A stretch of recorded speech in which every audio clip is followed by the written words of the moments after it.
How do you make a Japanese print?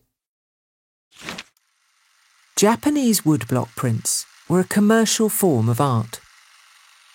The aim was to sell as many copies of an original design as possible.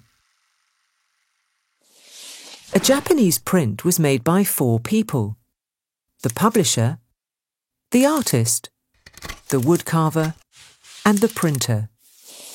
The publisher was usually the initiator of a Japanese print. Publishers knew the market and fashion trends. They would sometimes commission a single print of a famous actor, and sometimes of a whole series on a particular theme, such as Mount Fuji.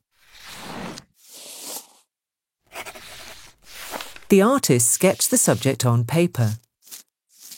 The design had to be approved by the publisher and by the government censor, as some subjects were forbidden. After approval, the drawing was traced onto thin paper. The woodcarver made printing blocks from cherry wood. The line drawing was glued onto a plank of wood. He first chiselled a block. This created a block of wood with raised lines, the contour lines. This chiselled block was the basis for the other blocks that were required. A separate block was cut for each colour. The printer applied the ink to the blocks. He placed the paper on top of the block and rubbed it with a baren. The printer pressed the different blocks one after the other against the paper.